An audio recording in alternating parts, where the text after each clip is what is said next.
Assalamualaikum warahmatullahi taala wabarakatuh. Bertemu lagi dalam sesi PDPR yang seterusnya bagi mata pelajaran Tauhid darjah 4, sesi 16 hari bulan Jun 2021. Okey, buka muka surat 23 bagi buku teks darjah 4.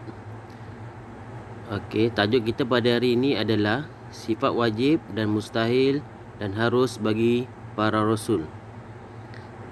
Okey, kita tengok 24 ada petikan ataupun perbualan dari seorang ustazah dan muridnya.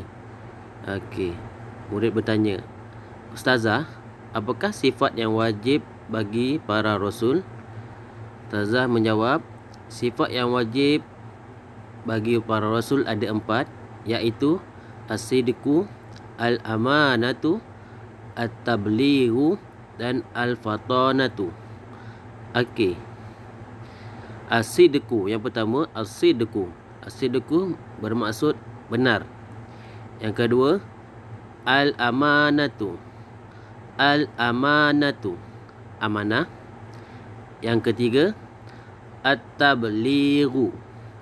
At-tablighu, iaitu menyampaikan.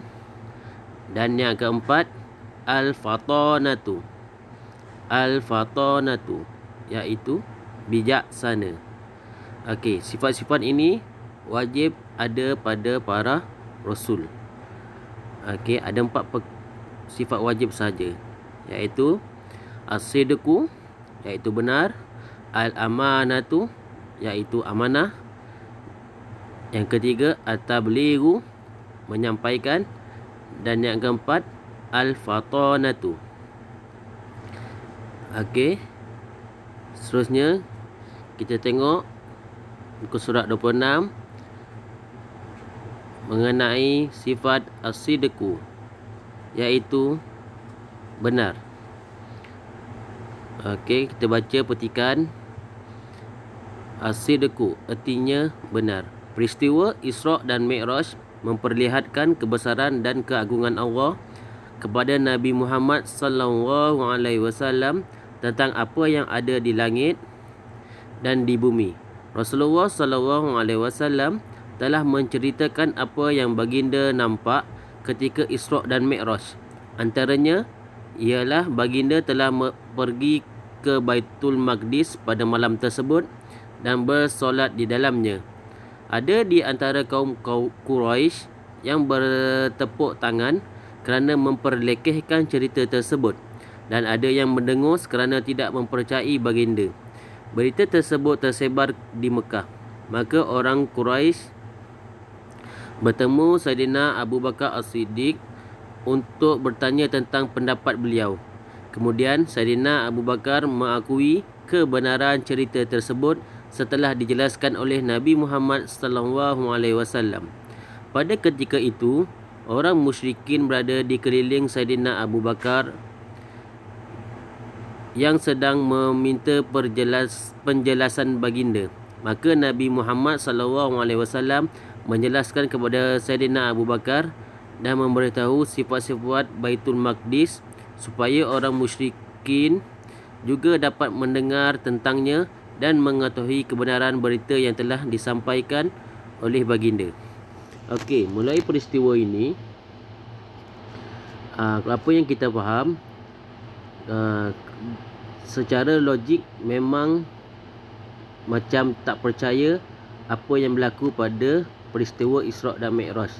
Tapi itu adalah mukjizat yang telah diterima oleh Nabi Muhammad sallallahu alaihi wasallam,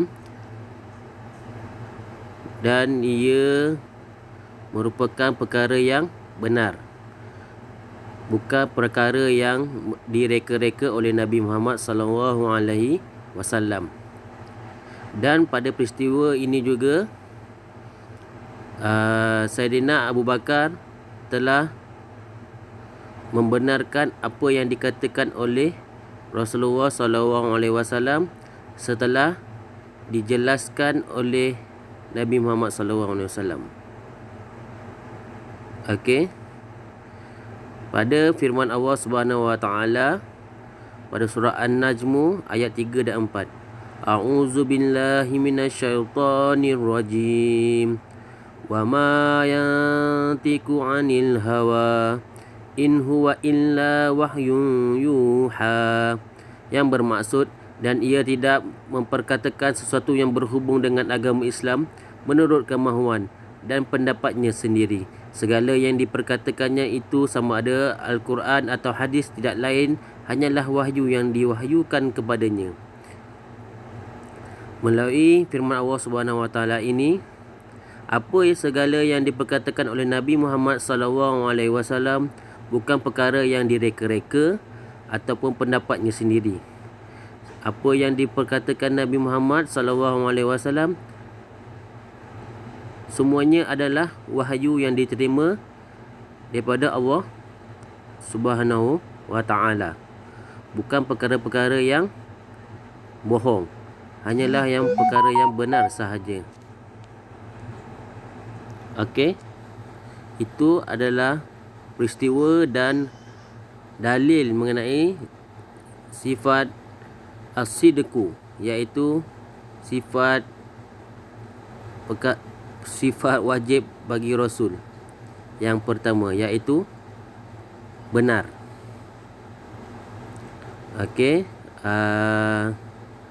Setakat hari ini itu sahaja.